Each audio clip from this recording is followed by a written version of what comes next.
त्या लेखिका कवयित्री अश्लेषा महाजन, केसरीचे सहसंपादक आणि कवी आमचे मित्र स्वप्नील कोरे, त्याचबरोबर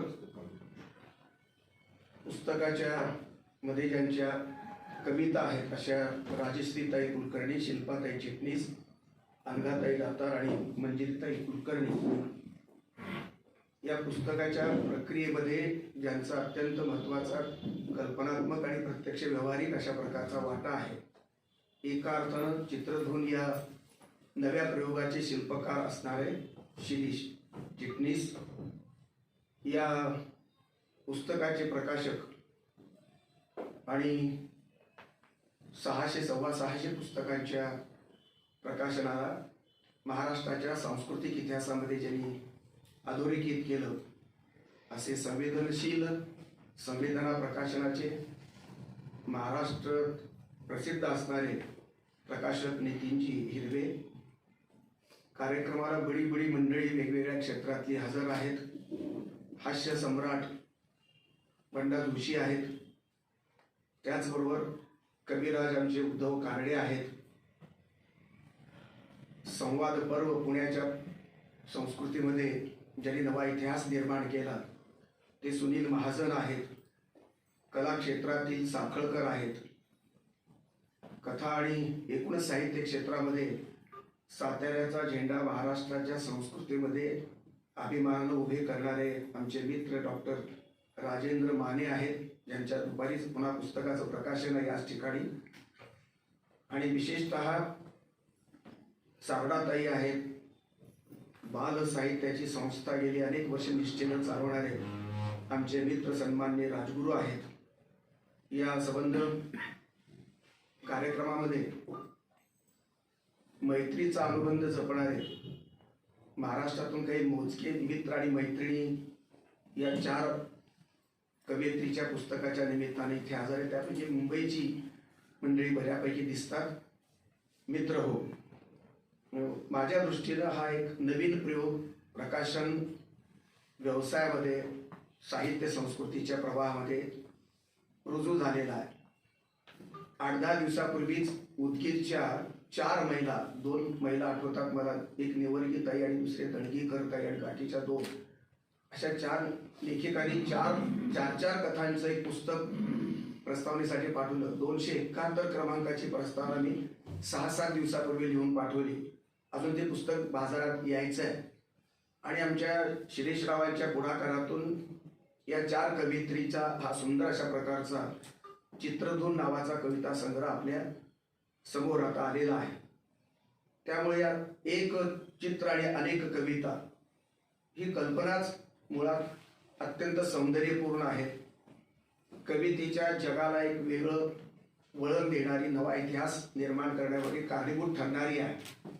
आणि म्हणून 4ही कवयित्रींनी शिरीष चिटणीसांचं जे ऋण व्यक्त केलं ते निश्चित मीही ऋण व्यक्त करतो. याचं कारण असा प्रयोग दुर्मिळ आहे आणि म्हणून त्याचं महत्त्व जास्त आहे. 4 मैत्रिणींचा गौरव करत असताना ज्या अरुणाताईंनी, मला वाटतं त्या डॉक्टर काहीतरी असतात, अरुणाताई ना, त्यांनी दररोज एक चित्र पाठवलंय व्हॉट्सअपवरती. आणि ते चित्र या 4घींनीही अनुभवातून त्याच्यावरती आपल्या कविता रचलेल्या आहेत. जे त्यांचंही श्रेय या ठिकाणी व्यक्त करणं मी महत्त्वाचं मानतो. या कार्यक्रमामध्ये स्वप्नील कोरे यांनी अत्यंत सुंदर जात आणि ओबी आणि स्त्री याचा थोडक्यामध्ये पण सुंदर अशा प्रकारचा गोफ विणला. आणि 4ही कवयित्रींच्या त्या संदर्भातील काव्यविश्वाला समर्थ अशा प्रकारचा न्याय दिला. पुरुष अंतःकरणाला स्त्री अंतःकरणातला हळवा कोपरा समजत नाही हा गैरसमज त्यांनी दूर केला. खरं ते जास्त बोलायला पाहिजे होते, मला अश्विनीकरांना म्हणालो, कारण अशी सूत्र रावसाहेब अण्णा पण दिसत आहेत, अण्णा आमचे विजय सातपते, खूप मंडळी दिसत आहेत. मित्र, संगीत आणि काव्याचा संदर्भ धूनच्या रूपाने या ठिकाणी स्वप्नील कोरे यांनी मांडण्याचा प्रयत्न केला. आणि प्रामुख्यानं कवयित्रींच्या त्यांच्या मूळ शब्दाला न्याय देत असताना कवितेच्या ओळीच त्यांनी आपल्यासमोर ठेवल्या. त्यामुळे थोडंफार कवयित्रीचं अंतरंग आणि कवितेचंही अंतरंग त्यांनी आपल्या भाषामध्ये आपल्यासमोर मांडण्याचा अत्यंत प्रामाणिक आणि तितकाच गौरवास्पद अशा प्रकारचा प्रयत्न केला. आश्लेषाताईंनी अत्यंत समर्थपणानं या पुस्तकाच्या बाहेरची जी बाजू आहे, सांस्कृतिक, साहित्यिक, सामाजिक बाजू, ही मांडत असताना कृष्णाचा पावा हा किती अर्थपूर्ण आहे आणि तो कसा एकंदरीत या संबंध कविता संग्रहामध्ये चौघांच्याही कसा महत्वपूर्ण ठरला ते सांगत असताना त्यांनी संवेदनशील अशा प्रकारच्या प्रकाशकाचा गौरव केला.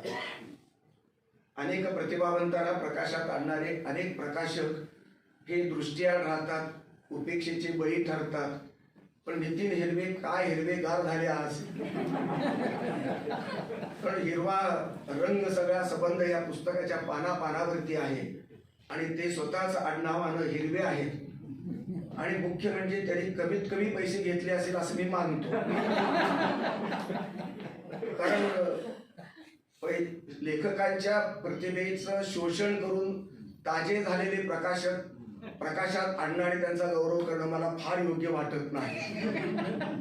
पण हे प्रकाशक मात्र त्याला पात्र आहेत आणि आमच्या आश्लेषाताईंनी त्यांना संपूर्ण न्याय दिला असं मी मानतो.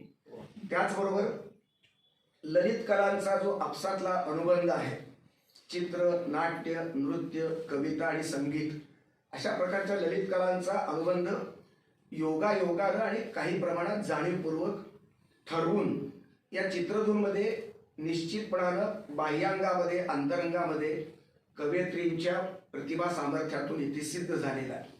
त्याला नेमकं अधोरेखित करत असताना ललित कलांचं जीवनातलं महत्त्व सांगताना त्या ललित कलांचा संवाद असा माध्यमांचा संवाद आहे आपसातला, स्वरांचा शब्दाशी, शब्दाचा नृत्याच्या बदलण्यासाशी आणि नादाशी, एकंदरीतच संगीत असेल, शिल्प असेल, या सगळ्यांच्याच कला माध्यमांचा जो काही आपसातला सुसंवाद आहे, तो सुसंवाद जीवनाला एक वेगळा आकार देतो, आनंद देतो, शांतता देतो, जीवनाचा अर्थ अधोरेखित करतो.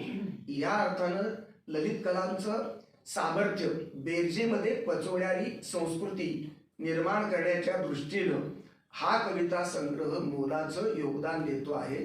बाकीचे कविता संग्रह फक्त शब्दांचे सोहळे असतात. या कविता संग्रहामध्ये धून आहे, चित्र आहे, पर्यावरण आहे, निसर्ग आहे, मानवी संवेदना आहे, प्रकाशन आहे, सगळंच आहे आणि संवेदनशीलता आहे, रसिकांची नोंद आहे, ईश्वराचं अस्तित्व आहे, माणसाचं अस्तित्व अर्थपूर्ण करण्याची धडपड आहे, ध्यास आहे. अशा सर्वार्थाच्या सुसंवादाचं सुंदर कलात्मक गणित ललित कलांच्या मांडणीच्या माध्यमातून आमच्या या आश्लेषाताईंनी मांडण्याचा प्रयत्न केला. हे सूत्र मला फार महत्त्वाचं वाटतं आणि कलात्मक सौंदर्य याच अंगाने आपल्याला शोधता येऊ शकतं. पुस्तक अनुभवणं काय असू शकतं हेच एक भाष्यकाराच्या भूमिकेतलं सुंदर अशा प्रकारचं संयमित पण परिपक्व अशा प्रकारचं विश्लेषण त्यांनी केलेलं आहे. महाराष्ट्रामध्ये समीक्षकांची फार वाढवा आहे. चांगल्या आणि गुणवान समीक्षकाची तर फारच वाढवा आहे. आपल्याच जातीतल्या किंवा आपल्याच गटातल्या पुस्तकांचा आणि लेखकांचा गौरव करून गुलाल उधळणारी समीक्षा प्रचंड आहे. ती समीक्षा मी खरी समीक्षा मानत नाही. त्या स्त्री आहेत म्हणून तर नव्हे, तर एक डोळस लेखिका आणि स्वतः कवयित्री असताना नव्या कवयित्रीचं स्वागत करण्याची उदारता त्यांनी या ठिकाणी सिद्ध केली. याबद्दलही त्यांचा गौरव करणं मला महत्त्वाचं. मित्र हो, व्हॉट्सअपचा पाणवठा ही सुंदर कल्पना त्यांनी मलाही भावली. मला मोबाईल मधलं काहीही कळत नाही. माझा मोबाईल वाजला तर मला तो सायलेंट करता आला नाही. आम्ही हिरवे साहेबांकडे तो पाठवला. इतकं माझं अज्ञान आहे. पण हा व्हॉट्सअपचा पाणवठा मात्र एकाच वेळेला काळजालाही तो भुलवतो, मेंदूलाही तो नक्की भावतो. त्याच्यामध्ये त्यांनी सलाम केला. ताई, मला सलाम पटलेला नाही. कारण व्हॉट्सअपच्या माध्यमातून अनेक स्त्रीत्वाचं रंग हे विस्कळीत करण्यात आले आणि मानवी जीवन अत्यंत घृणास्पद दाखवण्याचं स्पर्धा व्हॉट्सअपच्या नवी पिढी करते आहे. माणसाचं रूप आणि संस्कृती विकृत करण्याचं पाप व्हॉट्सअपच्या माध्यमातून जेवढं समोर येत आहे त्याच्यावर कुणाचंही बंधन नाही. अभिव्यक्ती स्वातंत्र्याचा एवढा गैरवापर व्हॉट्सअपच्या माध्यमातून होतो आहे. हे थांबवायचं कसं हा प्रश्न असताना आपण सलाम करता, तेवढंच मला फक्त पटलेलं नाही. पण तुमची ही व्हॉट्सअपच्या पाणवड्याची कल्पना मात्र प्रचंड मला भावलेली आहे. राजहंस म्हणून आपण या चारीही कवयित्री भगिनींचा, आपण स्वतः राजहंस असल्याचा खरा किंवा खोटा भास अनेक कवी आणि कवयित्रीला असतो. पण तो असून किंवा नसून सुद्धा तुमची उदारता, तुमची उदार समीक्षा चार मैत्रिणींच्या गौरवापर्यंत भिडते आणि ती अंतःकरणपूर्वक अंतःकरणाला भिडते. यापेक्षा उदार आणि सम्यक अशा प्रकारची समीक्षा महाराष्ट्रात आणि मराठीमध्ये दुसरी तरी कोणती असू शकणार नाही. कारण अनेक करंटे समीक्षक जन्माला आले आणि त्यांनी या समीक्षेचेही वाटोळ केलं, वाङ्मयीन व्यवहाराचं पण वाटोळ केलं. आपण अत्यंत विधायक प्रवृत्तीच्या आणि तितक्याच प्लस पॉईंट सांगणाऱ्या अशा प्रकारच्या समीक्षक आहेत. पण माझ्यासारख्या जुन्या पिढीतल्या समीक्षकावर आता माझ्या पोटावर पाय येतं ही मला भीती वाटते. सामाजिक भान आपण खूप चांगल्या पद्धतीने चार कविता घेतल्या, त्या वाचून दाखवल्या. खरं तर कवयित्रीच्या आपली मनोगत व्यक्त केली, पण आपण मात्र त्या मोजक्या चार कविता घेऊन या कवयित्रींचं जे भान सामाजिक अंगानं आपण विशद केला, तो खरं तरी त्यांच्या अविभाज्य त्या भूमिकेचा एक भाग आहे, या पुस्तकाचा एक भाग आहे. पण पुस्तकाचा खरा फोकस जो आहे तो सांस्कृतिक आणि त्या विशेषतः नैसर्गिक अशा प्रकारच्या पर्यावरणीय मूल्यभानावर त्यांचा फोकस या कवितेतल्या कवितांचा आहे. झेंडासारखी कविता ही या ठिकाणी कॉमन दिलेली आहे. त्या झेंड्याचा घेणाऱ्या उकणाऱ्या मुलाचं चित्र ही या ठिकाणी आहे. आपण फार चांगली मांडणी केली, चित्रांचा परिचय करून दिला, त्याचा चित्रांचं महत्त्व कविता संग्रहात कसं आणि किती आहे आणि त्याचं त्यावरती कशा कविता रंगवल्या गेल्या, अभिव्यक्त झाल्या, त्याचाही अनुबंध स्पष्ट केला. या झेंड्याच्या हातात घेतलेला झेंडा हा एका अर्थानं राष्ट्रीयत्वाची भक्तीचं तो भान देतो आहे. पण त्याचबरोबर ज्याच्या हातात तो झेंडा आहे आणि ज्याला तो खाऊचा पुडा ती कवयित्री देते, त्या तो भीक मागणारा किंवा कष्टानं जगू इच्छिणारा दरिद्री अशा प्रकारचा गरिबीतला तो मुलगा आहे. त्याचं बालपण आर्थिक संबंध विवंचनेमध्ये जळतं आहे आणि म्हणून जळणारं बालपण हा एक संबंध भारताच्या आणि जगाच्या संस्कृती समोरचा ज्वलंत प्रश्न आहे. अनेक प्रकारे बालपण जाळलं जातं, कुजवलं जातं. ही नवी पिढी जर अशा प्रकारे आम्ही जर जाळणार असू तर आमचं प्रौढपण हे नालायक या शब्दामध्ये फिट्ट बसतं. आम्ही काय करतो आहोत नव्या पिढीसाठी हा विचार या कविता वाचल्यानंतर सहृदय आणि विचारी माणसाच्या मनात, रसिकाच्या मनात निश्चित येतो. हा झेंडा घेतलेला पोरगा एकाच वेळेला राष्ट्रीय भान देतो, सामाजिक भान देतो, सांस्कृतिक भान देतो, आर्थिक भान देतो. विश्वामधली कोटी कोटी लहान मुलं कशा प्रकारचं दरिद्री जीवन जगतायत, भाकरीच्या घासासाठी तडफडतायत, त्यांचं तडफडणं हे संबंध मानवतेच्या सांस्कृतिक विकासासमोरचं प्रश्नचिन्ह आहे.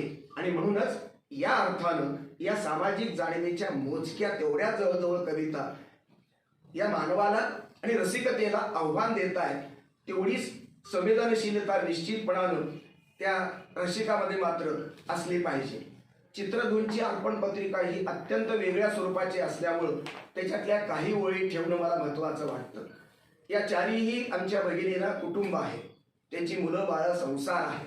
कुठल्याही व्यक्तीला ही संबंध अर्पण पत्रिका अर्पण न करता आम्ही चारही मैत्रिणींनी शब्दांशी झालेली गट्टी आणि त्यातून शब्दांची सुंदर लेणी निर्माण करण्याचा जडलेला छंद यामुळं जगण्यात मौज आली, नवनिर्मितीचा आनंद मिळाला.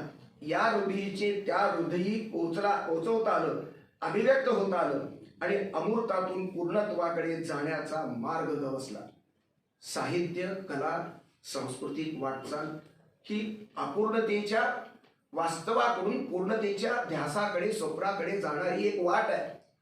ही संकल्पना आणि हे तत्वज्ञानात्मक आणि वास्तवातलं सूत्र चारीही भगिनींनी या ठिकाणी अधोरेखित केलेलं आहे. संस्कृतीच्या वाटचालीचं सूत्र ज्या ठिकाणी सांगण्याचा प्रयत्न केला. माणूस अपूर्ण आहेच, त्याबद्दल आता विवाद करण्याचं कारण नाही. पूर्णत्वाचा ध्यास कोणत्या दिशेने आपण वळवायचा, कसा बुजवायचा, तिची दिशा नेमकी कोणती, विधायकता त्यातली कोणती आहे, अडथळे आहेत, प्रचंड आव्हानं आहेत, त्यावर मात कशी करायची हा महत्वाचा प्रश्न साहित्यिकांसमोरचा आहे. भोवतालचं वातावरण, राजकीय वातावरण हे किडलेलं आहे, करप्ट आहे. धर्मकारण अंधानुकरण झालेलं आहे, अर्थकारण कुजलेलं आहे.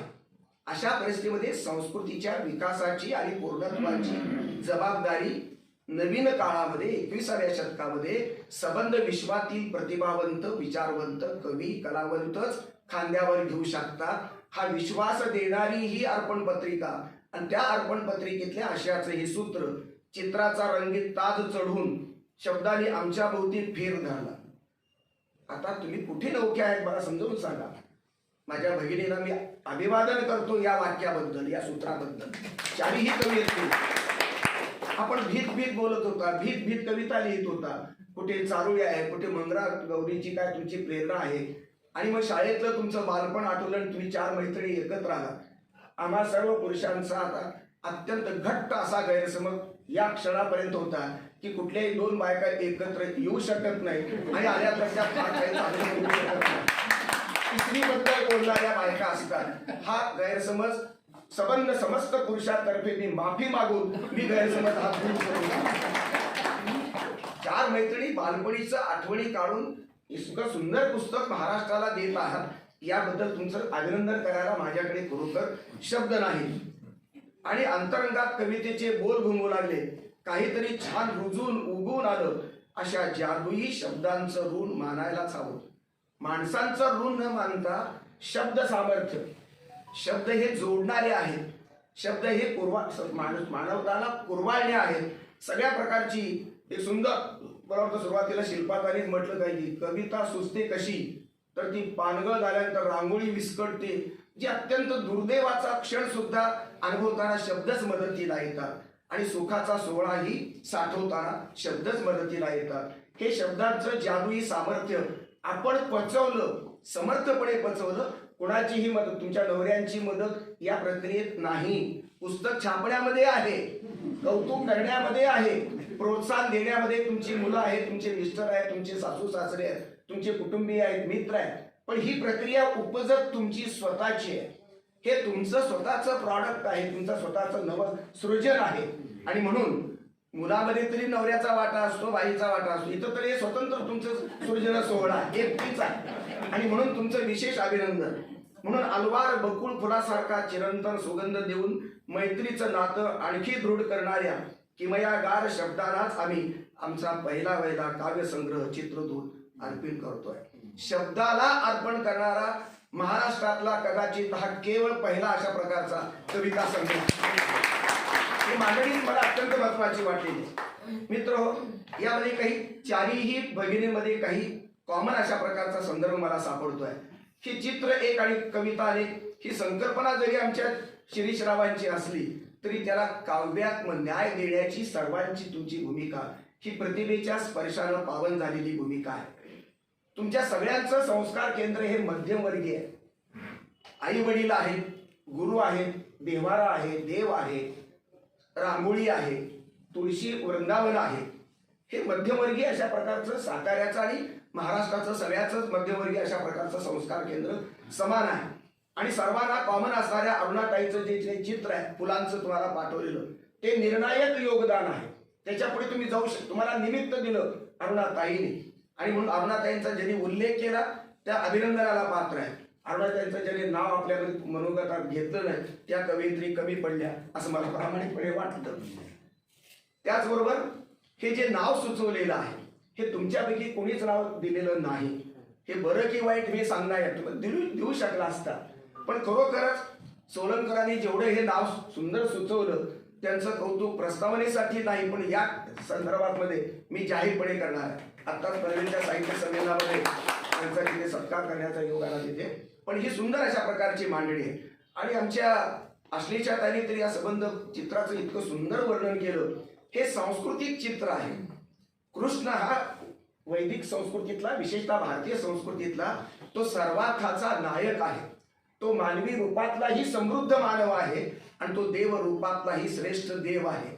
द्वंद्वाच्या पलीकडे असणारं कृष्णाचं देवत्व पर्यावरणीय अशा प्रकारच्या संकल्पनेतून साकार होताना तुळशीच्या संबंध त्या पाना फुलांचा इथे आकृती घेऊन बासुरीच्या त्या धून मधला हा कृष्ण उभा केलाय. त्याची पायाची ठेवण विशिष्ट अशा प्रकारचा हा कृष्ण मनामध्ये काळजाच्या संबंध खोलवर अंतःकरणामध्ये रुजलेला, संस्कृतीच्याही पोटात रुजला आणि संस्कृतीचे संस्कार पचवणाऱ्या प्रत्येक हिंदू किंवा वैदिक माणसाच्या मनातही रुजलेला हा कृष्ण आहे. याच कृष्णाचं देवपण आपण संबंध दैवत्व आपल्या आयुष्यामध्ये ध्यास म्हणून स्वीकारलेला आहे. आणि अनेकांची पुराण कथा याच स्वरूपाचं अध्यात्म, कृष्णाच्या संदर्भातली भौतिकता, मग ती मेरेच्या संदर्भातील असेल, ती राधेच्या संदर्भातील असेल, ती रुक्मिणीच्या संदर्भातील असेल, या भौतिकता आणि त्यातलं विशेषतः अध्यात्म याचं सुंदर अशा प्रकारचं कॉम्बिनेशन या पुस्तकातल्या अनेक कवितामध्ये आपण स्वीकारण्याचा आणि पचवण्याचा प्रयत्न केला. त्यामुळं हा एक मराठी साहित्यातला, विशेषतः कवितेच्या प्रवाहातला सर्वार्थानं ललित कलांच्या माध्यमांच्या सुसंस्कृतिक अशा प्रकारच्या बेरजेचा आणि अर्थपूर्ण अशा प्रकारच्या आशयाच्या वीण गुंफणारा नवा प्रयोग मी मानतो. निसर्ग चित्रे, पक्षी याच्यामध्ये आहेत. त्याचबरोबर जुन्या परंपरेतलं जातं जे संपलेलं आहे, पण जात्याची ओवी संपत नाही. स्त्रीत्व अधीम आहे. जातं हे भौतिक रूपातून संपलेलं आहे, पण जात्याच्या भरडण्याच्या प्रक्रियेशी असणारं अधीम स्त्रीत्व, तिची वेदना, तिचं अंतःकरण, तिच्या मनातले सुखादुःखाच्या भावांना अभिव्यक्तीचं साधन. नवरा नाहीये, सासरा नाहीये, सासू नाहीये. जुन्या काळची स्त्री कुणाजवळ वेदना व्यक्त करत असेल, आपलं सुख कुणाजवळ मांडत असेल. नवऱ्याला भेटण्याचीही दिवसातून परवानगी नव्हती. अशा कालखंडामधल्या स्त्रियांनी आपल्या सुखाचे सोहळे आणि डोहाळे कुणाजवळ मांडावे, तर त्याला एकमेव निर्जीव जातं. ते जातं निर्जीव नव्हतं, तर ते सजीव होतं. संस्कृतीचा गोप, संस्कृतीचं केंद्र म्हणून ते जातं आहे. आणि त्या जात्याचं आणि स्त्रीत्वाचं नवं नातं आपण या ठिकाणी मांडलं. छोटे छोटे पक्षी, सुगरण आणि तिचा घरटं, हे सुद्धा परिचयात आणलं. हा केवळ निसर्ग नव्हे, त्या निसर्गातल्या मातृत्वाच्या अनेक कविता याच्यामध्ये आलेल्या आहेत.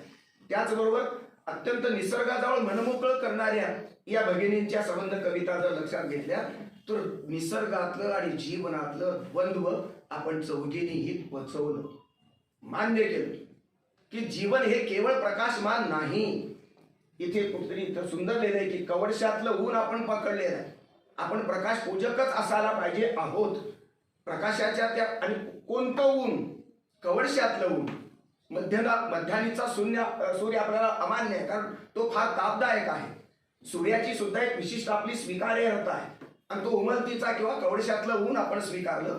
त्यातला जो प्रकाश आहे तो प्रेरक आहे, मार्गदर्शक आहे, आल्हाददायक आहे, आशावाद फुलवणारा अशा प्रकारचा आहे. आणि म्हणून अशा प्रकारची हे प्रकाश आणि अंधाराचं द्वंद्व, प्रश्न आणि उत्तराचं द्वंद्व, किंबहुना जन्म आणि मृत्यूचं द्वंद्व, ही पचवण्याची क्षमता अनेक लोकांमध्ये नसते.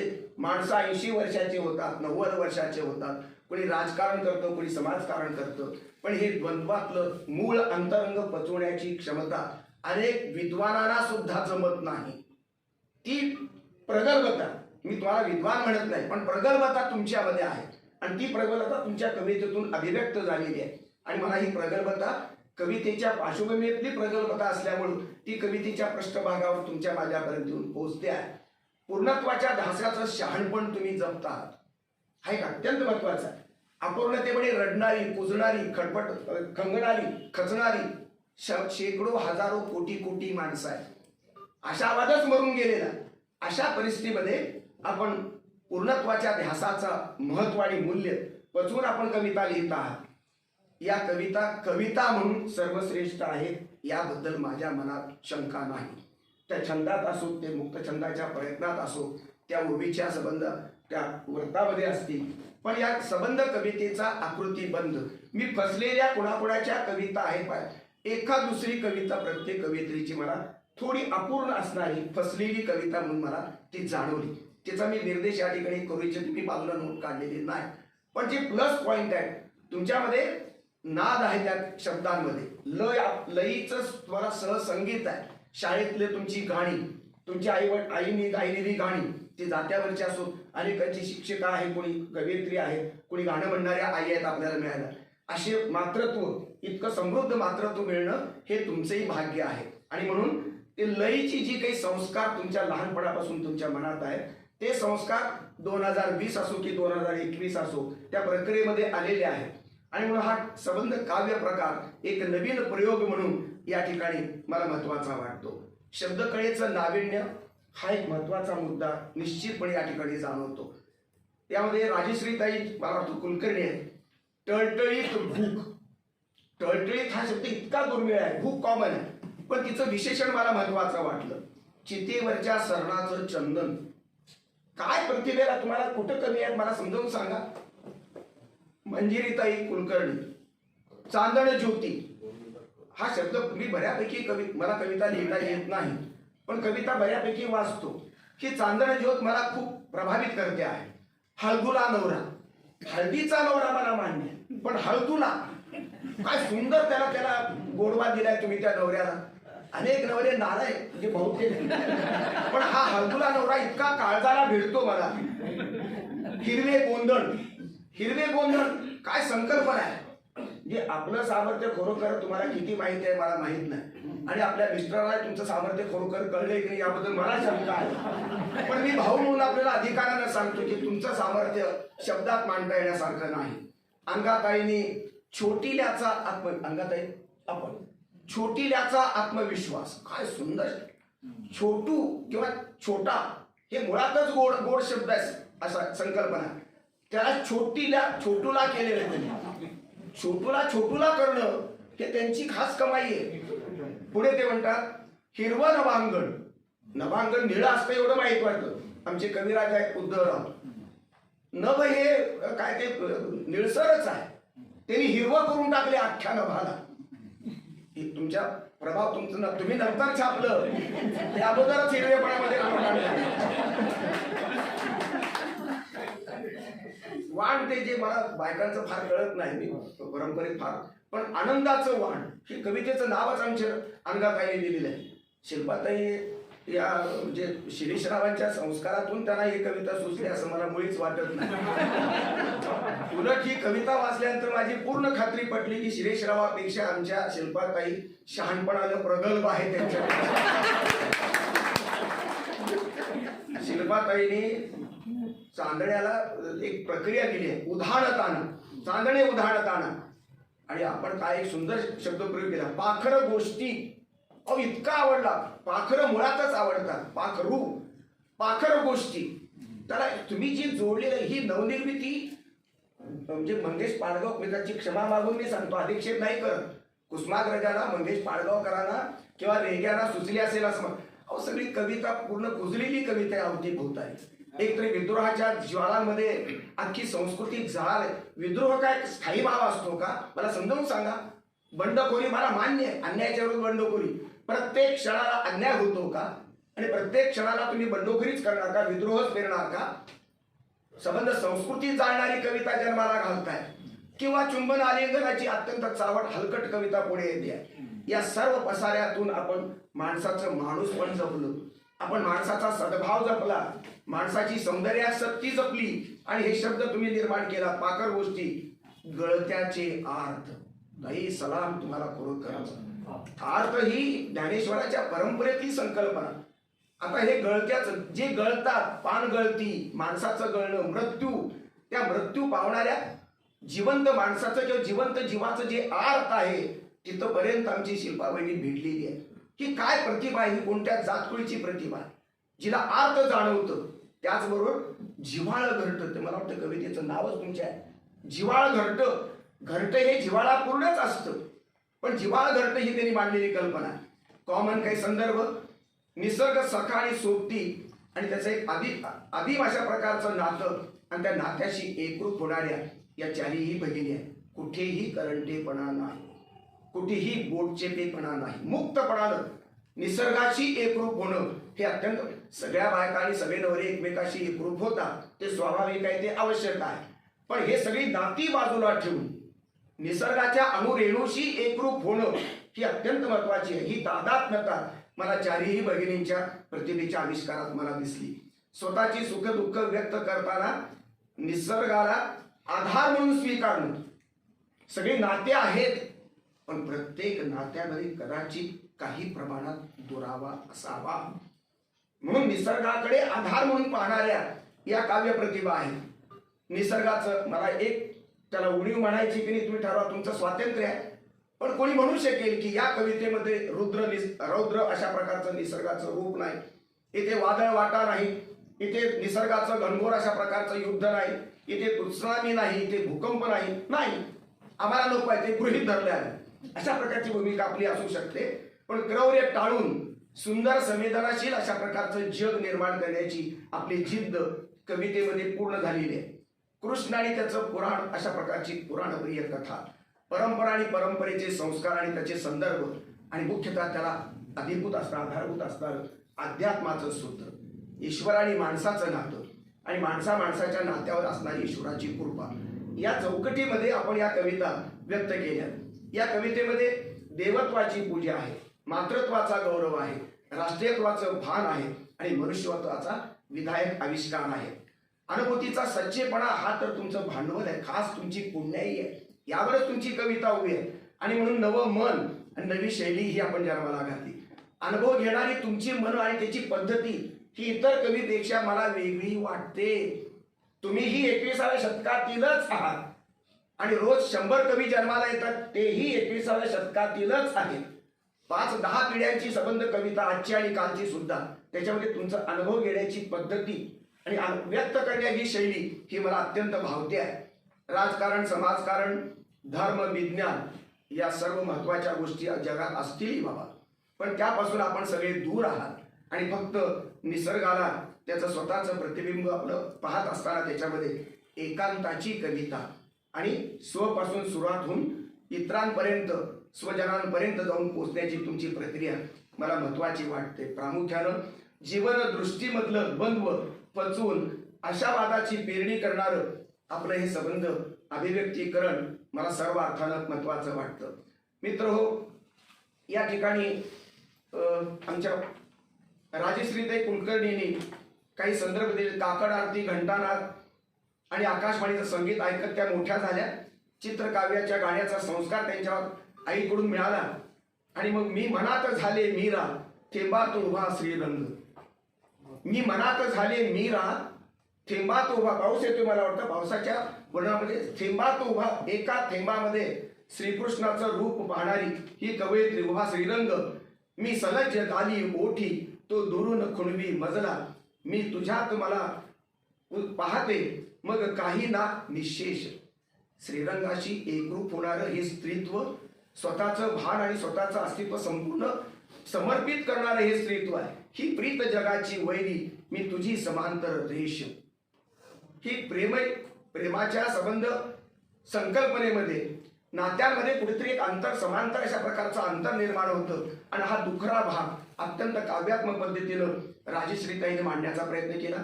सावळ्या घराची साथ आणि सरगम आणि त्याचं अध्यात्माशी असणारं नातंही एका कवितेमध्ये त्यांनी मांडण्याचा प्रयत्न केला.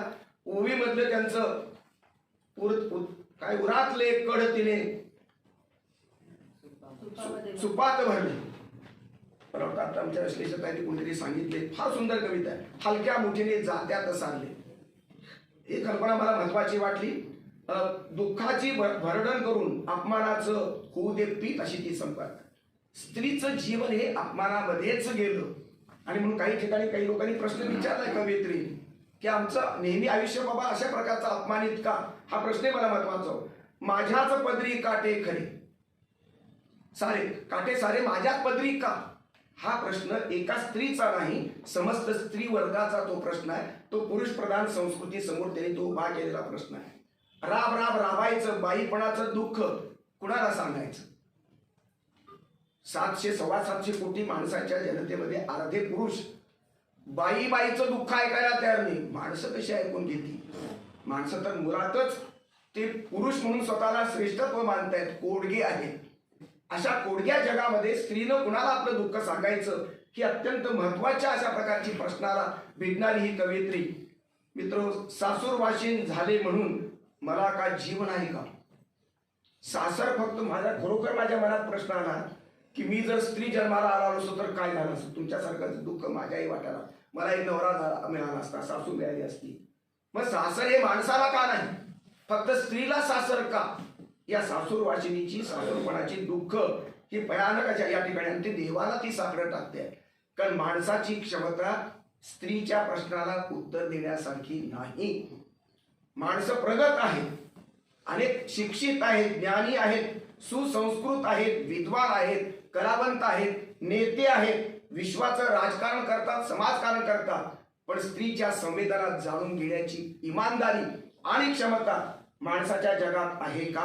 याचं उत्तर कवयित्रीनं अप्रत्यक्ष रीतीनं नाही, म्हणून ती देवाकडे गाराणा मांडायला गेलेली आहे. बाईच्याच वाटाला अशा प्रकारचं काय. आमच्या राजश्रीताई कुलकर्णीची माय कविता मला खूप भावली. चिमुकल्या काय त्या चिमुकल्याची चाहूल लागल्यानंतर जी पक्षिणी आहे ती ताबडतोब मी काय करू, कसं करू, काय सुंदर प्रश्न छोटे छोटे उपस्थित. आईला पडलेला प्रश्न, माझ्या मुलांची मी काळजी कशी घेऊ. हाडामासाची बाई तर प्रयत्न करणारच, पण घरटं निर्माण करणारी जंगलांच्या संबंध वनवासातली ती पक्षिणी आपल्या मुलांच्या चिंतेसाठी जे माणसातली माय आणि पक्षातली माय पण कॉमन आहे. मादीपेक्षा मातृत्व श्रेष्ठ आहे आणि हे मादीपण आणि हे श्रेष्ठत्व मातृत्वाचं श्रेष्ठत्व पुरुषांच्या वाट्याला नाही. आणि म्हणून ही पक्षिणी आणि या पक्षिणीतली माय मला खूप भावते. झोका या कवितेतला ते 12 वयापासून वृद्धत्वापर्यंतची संबंध अवस्था आपण सुंदर त्या ठिकाणी मांडलेला आहे. वृद्धत्वाच्या वेशीवर खेद नाही, खंत नाही, अशी एक स्थिती प्रज्ञता आहे. सगळ्याच म्हाताऱ्या लोकांना येत नाही. काही पोडगी असतात, काही अज्ञानीच राहतात शेवटपर्यंत. त्याला खंत वाटते, त्याला अजून जगावंसं वाटतं, सुनेच्या शिव्या खाव वाटतात, बायकोचे बोलणे सोसायटी सगळं करतात. पण काही माणसं मात्र कदाचित असं असावं. एकूण टोटॅली म्हटलं आपलं वृद्धत्व हे समंजस समृद्ध आहे. सृजनाने गात राहावे, काय सुंदर सूत्र आहे हो. मोठ्या मोठ्या सगळ्या प्रचारकी कवीपेक्षा सृजनाने गात राहावे. नवनिर्मिती गाण्यासाठी आहे, आनंदाचा सोहळा साजरा करण्यासाठी आहे. हे वैचारिक सूत्र प्रगल्भ चिंतनाचं हे लक्षण आहे. त्याचबरोबर टळटळीत भुकेचे हिशेब असताना वेगळे पोटाची आग चहातच विझवतो. त्या मुलाचं वर्णन आहे. भूक लागली आहे, भाकरी पाहिजे, पण नाईलाजाने चहा प्यावा लागतो आणि भूक विझवतो. हे कंपल्शन आर्थिक विषमतेचं आहे. संबंध सामाजिक विषम शोषण व्यवस्थेचं हे फळ आहे. आणि सगळी बालपिढी जर तुम्ही बऱ्यापैकी जर याच्यातच खर्च करत असाल तर मग काय प्रश्न आहे, भवितव्य कसं आहे. सगळेच प्रश्न पैशाने का सुटतात. पैसा महत्वाचा आहे, पण सगळेच प्रश्न पैशाने सोडवणार आहात का तुम्ही. याला सांस्कृतिक शहाणपण तुम्ही म्हणणार आहात का.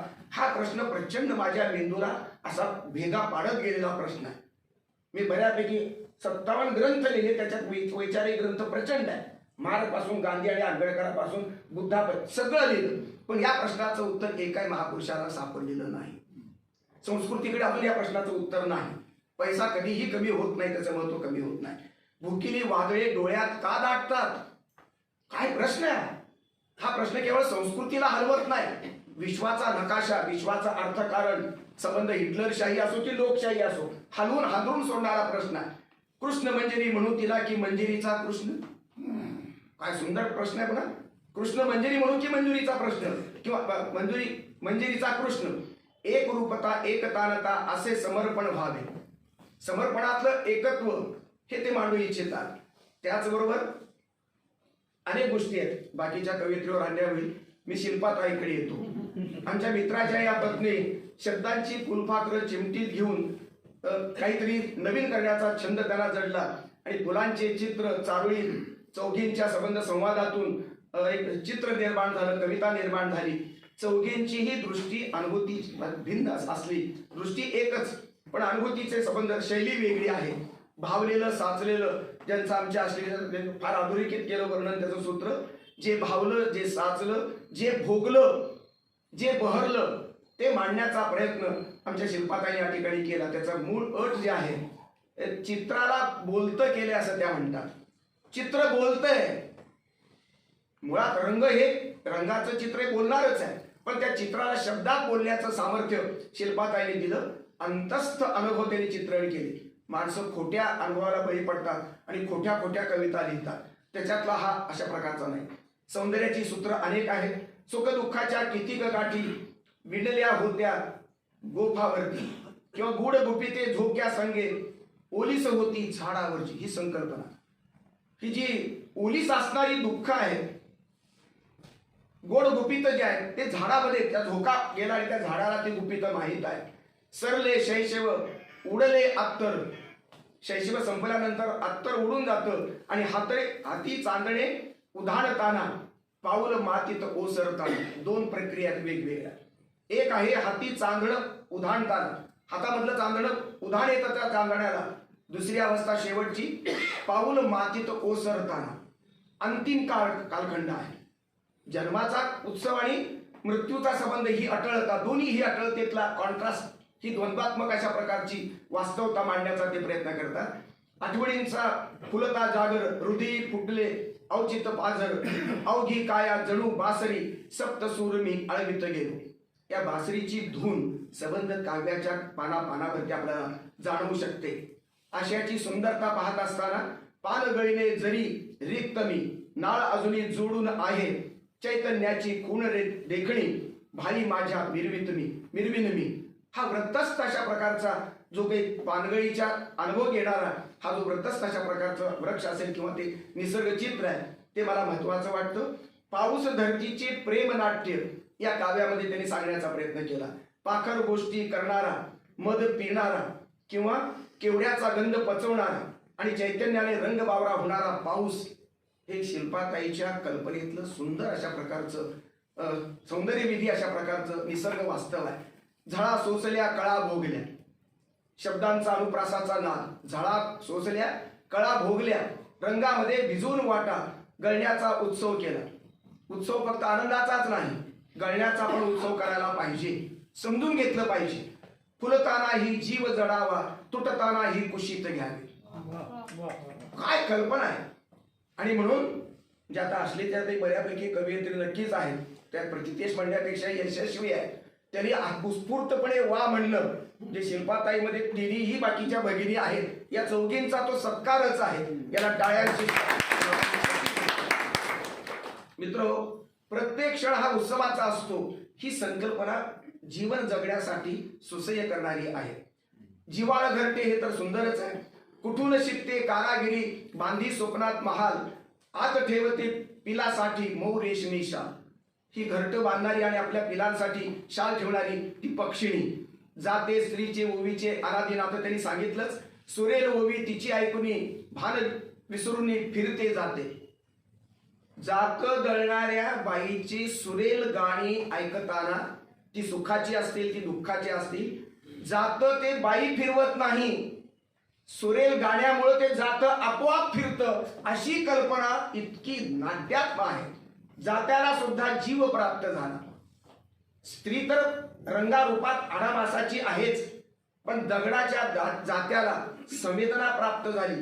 तिला हाडामासाचं रूप आलं आणि जात हे संस्कृतीमध्ये स्त्रीचा एक सखा म्हणून त्या ठिकाणी ते जिवंत होऊन अवतरलं. अवचित उरात दुःख दाटून भरून येते डोळा पाणी. हे डोळ्यातलं पाणी तर स्त्रीचं वैशिष्ट्य आहे. हे खरं तर स्त्रीच्या डोळ्यातलं, संस्कृतीच्या डोळ्यातलं पाणी आहे. हे पुरुष ज्यावेळी समजून घेतील त्या अगदी खरा स्त्रियांचा मुक्ती देईल आणि तोच मानव मुक्तीचा देईल. विठू साध ऐकून तू सोशिकतेची मूर्ती. विठूच म्हणतोय जात दळणाऱ्या बाईला, तू सोशिकतेची मूर्ती आहेस. आणि मग दुःखाची पण गावी ओवी. सुखाची ओवी गाणाऱ्या अनेक बायका आहेत, दुःखाची पण ओवी गाणं हे आवश्यक आहे. त्याशिवाय जीवनाचा अर्थ कळत नाही आणि जीवन जगण्याची प्रेरणा पण मिळत नाही. जोग्याचा अर्थपूर्ण त्यांनी कविता त्याच्यावर लिहिलीच. पण विद्ध पक्षिणी काय असावा कोलाहल, जो उभा ठाकला डोळ्यात. त्या पक्षिणी, विद्ध झालेल्या पक्षिणीचं एक सुंदर चित्र, शब्दचित्र. म्हणजे या कवितेमध्ये निसर्ग, बेली, फुलं, पानं, झाड सगळं जिवंत झालं. पण त्याचबरोबर पक्षिणी सुद्धा आपल्या अभिजात अशा प्रकारच्या तिच्या वेदनेसह, तिच्या सुखासह ती व्यक्त झाली. आणि तेरंग्यातला हा जो काही मुलगा तो तर काळजामध्ये रुतनच बसला. मी थोडक्यामध्ये लवकर घेतो. अनघाताईची कविता अक्षराच्या जादूने ती प्रभावित आहे. स्वामींची कृपा, त्यांची श्रद्धा आहे.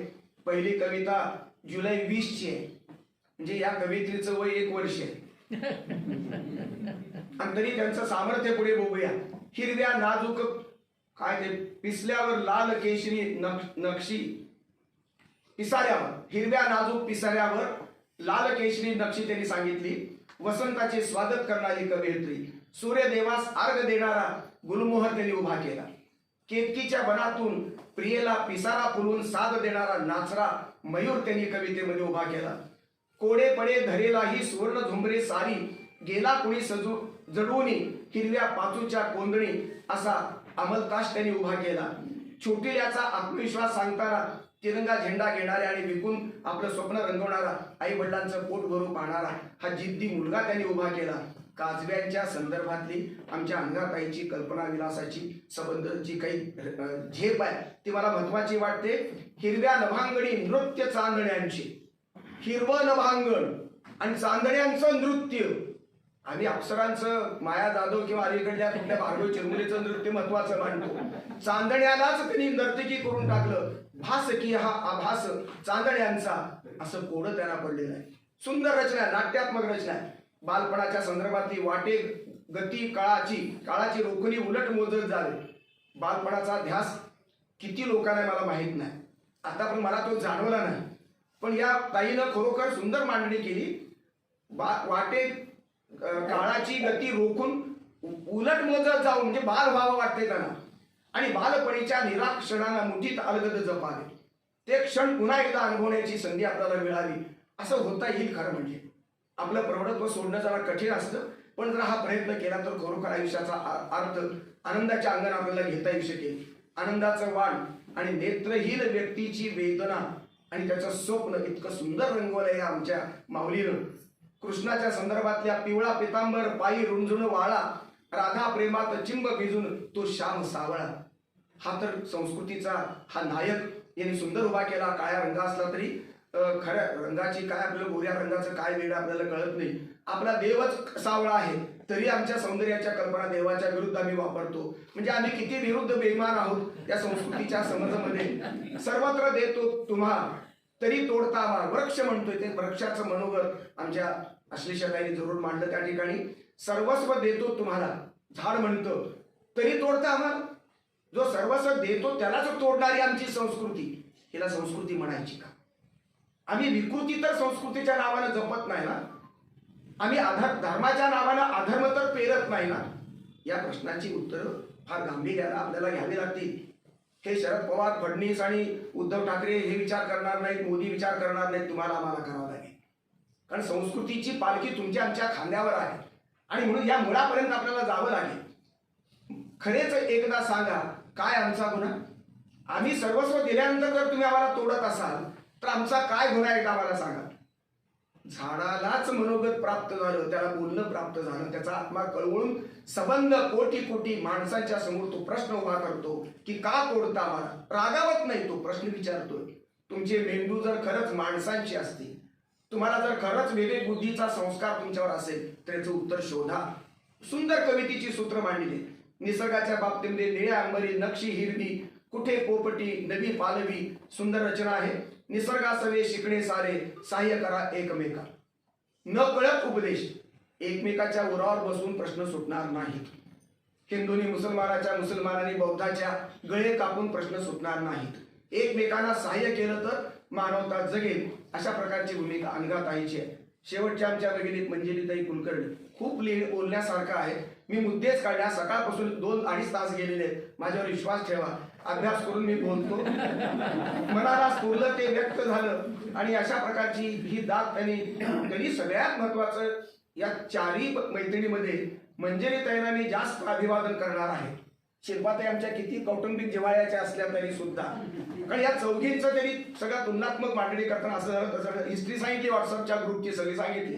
ते एक म्हणतात की माझ्या कविता मी लिहिल्या पण माझ्या मैत्रिणींनी पण लिहिल्या आणि त्यांची काय ते गुणवत्ता माझ्यापेक्षा वरचढ असावी. म्हणजे ते कोण तुमच्यापैकी आपण त्या प्रामाणिकपणे सांगतात की माझ्यापेक्षा या तिघांची दर्जेदार अशा प्रकारची कविता वरचढ असावी.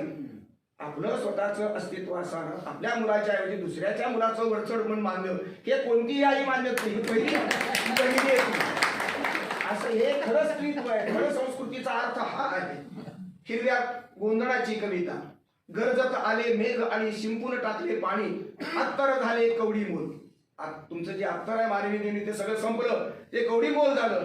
मृगगंधाची झाली गाणी, मातीच्या गंधाला गाण्याचं रूप येणं. काय कल्पना, सौंदर्यविधी कल्पना म्हणून कवितेमध्ये फार महत्वाचा घटक आहे ते इथे आहे. पाऊस अलवार येतो, गुज धरतीला सांगतो. पाऊस येत नाही नुसता येत, त्या प्रक्रियेत त्यांनी काय मानवी रूप दिलं, तो त्याचं गुपित पृथ्वीला सांगतोय. निसर्गातली ही चैतन्याची संवादाची भूमिका. आम्ही एकमेकाला गुज सांगायला तयार नाही हो, पण ते सांगतं हे सृष्टीतलं गुपित त्या सुंदरपणे अभिव्यक्त करतात.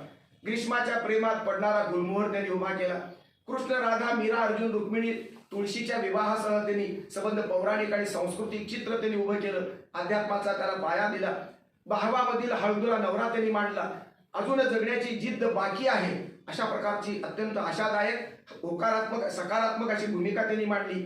ओवी गाताना विठ्ठलास घातलेली साथ ही कुणाच्याही काळजाला नक्की मिळते, फक्त त्याचं काळीज ठिकाणावर असलं पाहिजे. निळ्या आभाळी नक्षी सुंदर, पुन्हा ते निळा आभाळ नक्षी सुंदर, इथं निळं आहे तिथं हिरवं होतं. डोकावती फांदी मधली काय पंगती मध्ये काही ते चुकते माझं. किरणे खेळती लपवाछपी, 12-4 किरणाची जी काही लपवाछपी चालते ते नाट्य, निसर्गातलं नाट्य या प्रतिभेनं अत्यंत सुंदर गवस त्यांनी काय आरोपित केलं, पचवलं. मैत्र जुळले आभाळाशी. आमचं मैत्री कुठल्या तरी हाडामासाच्या माणसाची जुळवण्याचा प्रयत्न करतो. कधी दारूतून, कधी चहाच्या पेल्यातून, कधी स्वार्थातून, तरी कधी कुठल्या संदर्भातून. पण हे आकाशाची मैत्र जुळवणारी ही आमची भगिनी. सोयर आमचे रान वाटेशी. एकाच क्षणाला आभाळ मित्र आहे आणि त्याच क्षणाला जमिनीवरची रान वाट, जंगलातली वाट, ती माणसाची वाट बनत नाही, जंगलात निसर्गाची वाट आणि आभाळ हे द्वैत्व पेलणारी ही अव्वल दर्जाची प्रतिभा आहे. नक्षत्राचं झाड धरतीवर उतरलं आणि धवल तेजानं आसमंत उजवळलं. धरती आकाशासारखी उजळून निघाली. लुकलुकणाऱ्या चांदण ज्योती हे सुंदर चित्र मनाला भावत राहतं. रात्र भरली नयनामध्ये की काजळ काळे. डोळ्यामध्ये रात्र भरली की ते काळं काजळ आहे. हा कल्पनाविलास भव्य दिव्य आहे, सौंदर्य विधी आहे, प्रतिमायुक्त आहे. अजून जगण्याची उमेद बाकी आहे. अजून सरणात ओल्या जीव थोडा आहे. सरणाची सक्ती ही अटळ आहे. तो देव गोड असो, वाईट असो, असो नसो, तो अज्ञातवादी असो, कोणी दैववादी असो, कोणी नसो, कोणी मार्क्सवादी असो, कोणी ईश्वर मानणारा असो, कोणी निरीश्वरवादी बुद्ध असेल, पण तो जो काही ईश्वर अजून जगण्याची जिद्द उमेद बाकी आहे आणि अजून सरणात ओला जीव थोडा आहे. सरणामध्ये जाताना जो ओल्या सरणातला जीव आहे तो जगू पाहतोय. ही जगण्याची चिवट, दुर्दम्य अशा प्रकारची आशा आणि जिद्द मला महत्वाची वाटते. कारण पोपटी अंकुर फळभार सोसणार आहे. फळाची अपेक्षा आहे. ही स्वार्थ स्वाभाविक आहे माणसाची आणि ती जिद्दीची आहे. आणि म्हणून ओवी आणि अध्यात्मात रममाण झालेली ही कवयित्री मुठी मुठी घालू घास पीठामध्ये श्रीचा वास. पीठ भौतिक आहे, पीठ भौतिक आहे. ते तुमच्या लेनिन, स्टॅलिन, मार्क्सवाद, आंबेडकरवादाचं ते भौतिकवाद त्याच्या भोवती त्या पीठात आहे. गांधीवाद आहे, सगळे वाद त्याच्यात आहे. पण त्याच्यामध्ये काय नेमकं श्रीचा वास आहे. हे माणसाचं माणूसपण आहे, हे श्रद्धेचं मन आहे. आणि म्हणून दळिता कांडिता ग बाई विठोराया हात देई. ग बाई हा स्त्रीत्वाचा अत्यंत लाडका महत्वाचा शब्द आहे. आज तो लुप्त होत चाललाय, जाऊ द्या, माझं त्याच्याबद्दल तक्रार नाही. पण दलिता कांडिता ग बाई विठुराया हात. विठूचा हात त्या दळणामध्ये आहे, माझ्या श्रमामध्ये आहे, माझ्या जीवनामध्ये आहे. आणि म्हणून दुःख ही हलकी होऊन जातात, जगण्याची वाट सोपी होऊन जाते. सखी रूपे सहाय्य करी असा माझा सखारी, मला सखारी सहाय्य करतो. अशा प्रकारची हिंदुळ्यावरची कविता त्यांची सुंदर आहे. या चारीही कवयित्री भगिनींना त्यांच्या या अफाट पराक्रमाबद्दल शुभेच्छा देत असताना त्यांचं काय हजार लाख कोटी कोटी अभिनंदन करताना त्यांनी आपल्या मनातला आत्तापर्यंतचा न्यूनगंड जरूर दूर करावा. तुमच्या मिस्टरांचं, तुमच्या मुलाबाळांचं, सासरचं, माहेरचं पारवळ तुम्हाला जरूर आहे. आपण भाग्यवान आहात. पण आपली प्रतिभा आपल्या कुटुंबामध्ये अव्वल दर्जाची आहे याबद्दल माझ्या मनात शंका नाही. आणि समाज कुटुंबामध्ये, संस्कृतीच्या कुटुंबात सुद्धा तुमचं हे पहिलं पाऊल इतकं प्रतिभा संपन्नतेनं हे भारावलेलं आहे की मला इमानदारीने सांगतो की मी भारावून गेलेलो आहे. तुम्हाला बरं वाटावं म्हणून मी काहीच केलं नाही. मला तुमच्याकडूनही काही पाहिजे नाही आणि शिरीषरावांच्या मित्राकडून आमचं प्रेम मिळतं, आम्हाला बाकी काहीच नको आहे. सर्व आमच्या श्रोत्यांना, संवेदनशील श्रोत्यांना मी अत्यंत विनम्रपणाने अभिवादन करतो. आणि मी फक्त केवळ काय ते फुले आंबेडकर याच्यावरच बोलत, याच्यावर चांगलं बोलता येईल. धन्यवाद, खूप आभारी आहे.